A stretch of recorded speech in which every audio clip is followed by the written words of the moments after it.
Here we go. This is not your typical Frequent Miler on the Air episode. This is a standalone segment we're calling Coffee Break.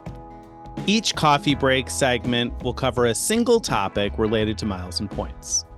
And each coffee break is limited to 20 minutes or your money back. Enjoy. Today's coffee break, Frequent Miler's origin story, Carrie's story.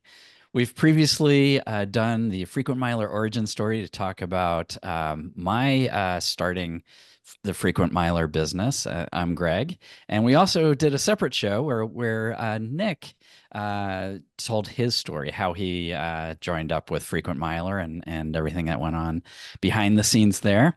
And now we're delighted to bring Carrie onto the show and talk through how she got involved with Frequent Miler and why she's now stuck working with the Frequent Miler team day in and day out. Yes. So I've never heard this story. I'm curious to find out Carrie's origin story. So welcome, Carrie. Yeah, thanks. Cool. Well, I kind of am copying the pattern of how you told your story, Nick. So you kind of started with when you first became familiar with Frequent Miler. I had a hard time remembering the years on this, but back in 2013, which would have been when my own blog, well, not mine, the one I shared with my husband, Drew, Travel is Free, was about 2 years old. We went to Chicago seminars, I'm pretty sure, and Greg was speaking, and Drew really wanted to go to the session, and I was like, who's this guy? And he was like, oh, this guy's doing a Million Mile Madness thing. I was like, okay. He was like, he got his start in Redbird. Anyway, he gave me like the rundown. And so didn't get to meet Greg though. So just watched him talk. And then not just a few months after that, Dave Homiak, which some folks in the community know, contacted Drew and I to see if we would speak at his event that was called Ann Arbor Art Fair Do at the time. I don't think it still exists. Yeah, unfortunately stopped running it. And it's ironic we're doing this now. I just now realized that Art Fair is going to be happening this week in Ann Arbor as we're recording so this would have been 10 years ago. Wow. 10-year anniversary of us meeting, Greg. That's why you decided to do this episode now. Greg didn't That's attend, interesting. though. Oh, you didn't go to the Ann Arbor Art Fair, do Greg? Come on. No, too much Didn't consternation. No, I know I went. It was so frustrating. Every year you had a competing vacation. That's right. So That's right. we hung around in town like a few days afterwards, and you got back right as the art fair do ended, and you suggested we hang out. So we kayaked, and then we were friends basically ever since. Yeah. So then we knew who. So wait, let me back up, Greg. Did you? So you knew who they were then, or was this just Dave connected you? Well, I'm not sure. I can't remember how exactly. I guess I met Carrie. So I think I asked Dave to connect me up with them because I had read Travel is Free, every single thing Drew wrote on there, and I loved that blog, and I'd heard he was a great guy. I don't know that I can't remember if I knew anything about Carrie at all at that point, but he connected us up, and that's when I met both Drew and Carrie, and we became good friends like I'd say immediately. And we had a lot of fun that day. Parallel. I can't imagine why that would happen. Well, he took us to ice cream, so that's all you need to do, really. That's right. Easy win. So you guys both started in like 2011 then? You both started blogs in 2011? Probably right around the same month and everything. I don't know. It was like, see if I can remember.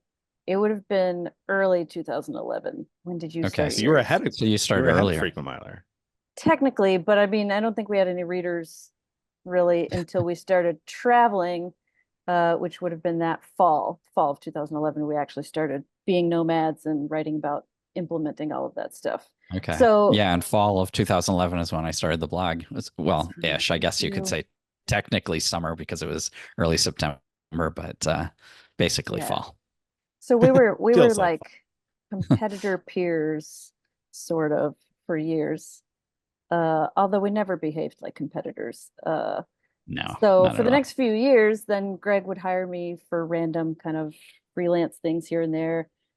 I was trying to remember what some of those projects were. When you went to Necker Island, you had me edit Yeah. some YouTube Yeah, videos of that that was footage. huge.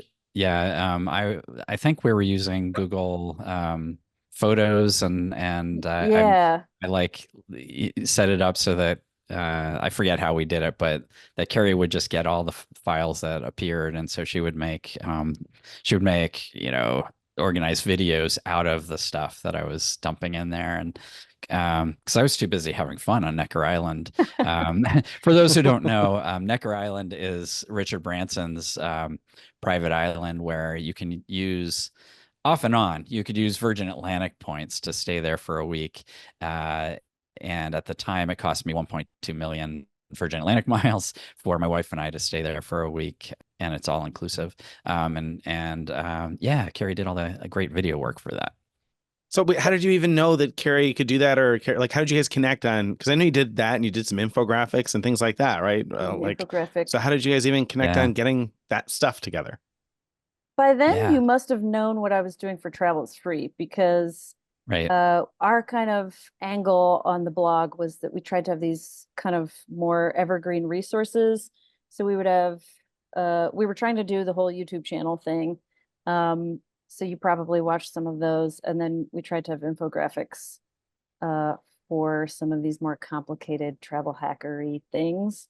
So we did a Redbird one as a collaboration between Travels Free and Frequent Miler back when Yeah. Redbird And I think we must existed. have run into each other at other Oh yeah, events, we were so constantly going to those things and hanging out. yeah, so we met initially at this one thing in Ann Arbor, but we'd see each other probably a couple times a year because of all the frequent flyer events and things that we'd go to.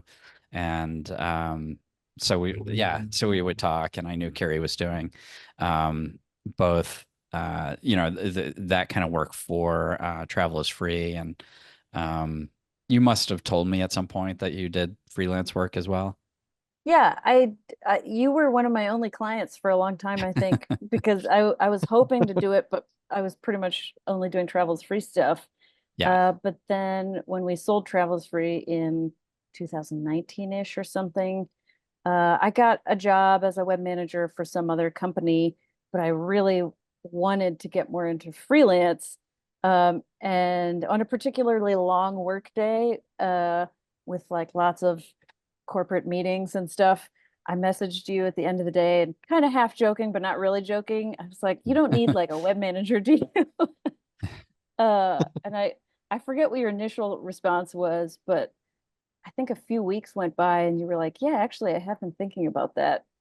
Uh, and maybe I could use one. Yeah. Is that how you I remember remember that? talking to you on the phone, and like I was excited about that idea. So I think what you had suggested you would do was not something like specifically that I thought we had much work to do, but after we talked more about it, like I was like realizing that I'm sure there are things that could fill your time, and boy, was I right. I mean, I'd say Yeah, you never you're never lacking for things to do here with Frequent it's Miler, are you? no, and it's so much fun. And especially like, I was working a job where I thought I would be managing a website and I spent a lot of my time uploading spreadsheets. And so then I think I just pitched to you, like, here's what I wish I was spending my time doing. And you actually let me do it, which is awesome. It's kind of on brand to kind of let us play around with the stuff that actually interests us and it ends up working well. But I didn't say yes right away. Ironically, even though I was the one that introduced the idea, by the time you got back to me, which wasn't even that much time, but I was kind of trying to figure out what I wanted to do next. So I was brainstorming a lot of things. I got interested in UI UX. I actually took like an online course from U of M or something, and I was trying to decide if I wanted to do that. So I kind of put For our you on. non-techie people, can you mention what UI UX Oh is? yeah, so user interface or user experience, and that's actually one of the freelance projects I had done for you was help design the layout of your early card page, um, Right, right. which is another project that we've ended up redoing then since then. But um, So UX is where you design like websites and apps and things based on the user experience, right? Like trying to understand what the ideal user experience is and design Yeah, right. the apps and things to work well Yeah, for how the users would actually use them. Yeah. which has been super useful for the card page, our best offers page. So I am glad I took that course. I just didn't end up That's good. That's good. working in that Yeah, industry. no, once I knew that Carrie was potentially interested, and the more I thought about it, I was 100% sure she would be a great addition to the team. And I don't know. Do you remember, Nick? Did I talk to? I must have talked to you Yeah. about it. And do you You know, it's remember funny anything about that that? you don't even remember, but you know that you must have because that's Oh just the kind yeah. of person you are. So yeah, like so backing up a step or two here. So in the Yeah. meantime, somewhere in the middle there, I had started with frequent miler, right? So after Greg and Carrie already knew each other, but well before Carrie was working with us. And so every year we do an internal, we call it FM Con. It's just, for the people that work on the blog and a couple of friends of the blog that, are bloggers and other places and that kind of thing that come together, and we have a meeting for a few days to talk about, what's going well at Frequent Miler, what we need to improve on, what our goals are for the long term. And so Carrie and Drew came to one of those early on when I was working at Frequent Miler and have been, I think, at each one since. And so by the time this conversation about Carrie being interested in working for Frequent Miler happened, I had met Drew and Carrie, and I think probably must have been at least two of the FM cons that I was at by that point, and came to like them a lot. I mean, as you know, if you've ever followed these guys, they're fun people, they're good people, and so it's not surprising that Greg and Carrie got along well. And I think it's interesting too that like Carrie is somebody that Greg had known since well before me, and I'd only been working for the blog a couple of years at that point. And Greg still reached out to me and asked, "What do you think about this?"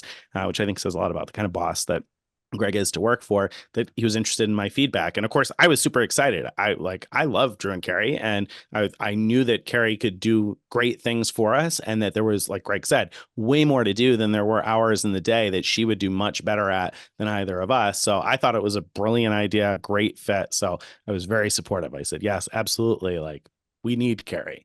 So I was super excited that this conversation was even happening behind the scenes.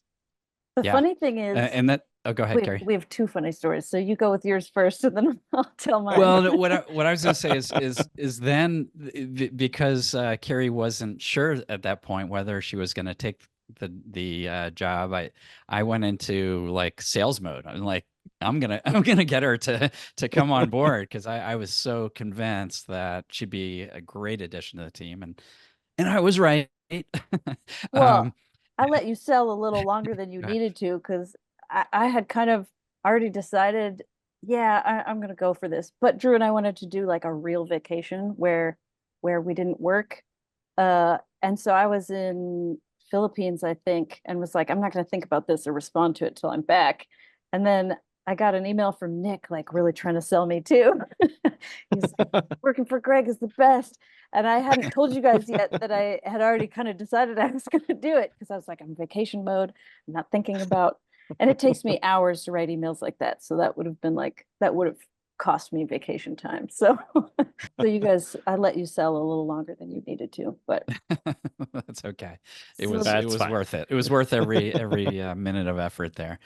I So think So that I was, figured all if there right. was any indecision, let me do whatever I can too, because I mean, it was clear to me that it was going to make Frequent Miler better. And if you just look at the traffic that we've had over the last several years since Carrie joined, there's no doubt that it made Frequent Miler better, just from an objective standpoint. From a subjective standpoint, I think Greg and I and everybody else agrees that Carrie has made Frequent Miler better and continues to. So Well well, we said. do that's been well great. as we do well as a team. We do. I agree. So Carrie, I'm curious. So once you started working with us, do you remember any of your like initial like thoughts? Were you like, oh man, I this is I a mess? I loved it, and it was kind of fun in the beginning because like there was so much low hanging fruit because like you hadn't redesigned the theme in I think like as long as it had Ever? existed maybe, and you were already Yeah. kind of thinking you'd like to do that. So instantly I got to do stuff that I find really fun, and I got to be like the person driving that project. So Yeah. it was immediately fun and immediately cool. And I implemented Slack, which we still use now, which is a a workplace messaging tool if people aren't familiar with that. And I think that's when we started weekly meetings, which now, Yeah. can you imagine if we didn't I have think weekly you were the meetings? driver for that. Yeah. We all kind And of she still is the driver of us getting stuff done, like making sure that we did what we said we were going to do in the weekly meetings. Yeah. It's just been constant fun ever since, basically.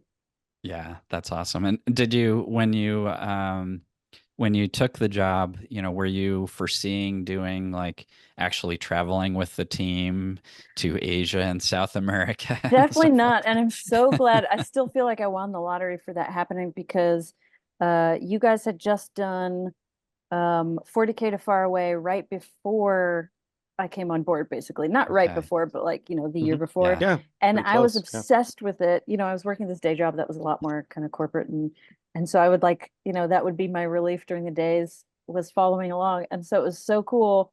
I was like, now I get to participate. But then, Yeah. the Yeah. world changed a little bit during COVID and we didn't get to quite implement our ideas right away. But I never imagined that I would actually get to do the traveling. I just thought it'd be cool to help kind of create the content and stuff. And that is a highlight for me every year when we get to do that. So yeah, no, it's been Yeah. awesome. Yeah. It's a And highlight for us too, because you do a great job putting the footage and things together. So we've been doing, and then it was fantastic to travel with you. So a lot of absolutely. It fun. was so much fun. So in addition to doing like redesigning the website and continually making tweaks to the website and editing our videos and managing our social media presence, you've also written some posts for the blog itself. Yeah, yeah. I mean, that's not your primary job like description, but you've done some. And early on, one of yours, I don't remember which one it was, but was like one of the biggest. Machu Picchu, Uh, Yeah, right? it was the Machu Picchu, the back way to Machu Picchu. Uh, Right. Randomly that got a bunch of traffic and I don't know why.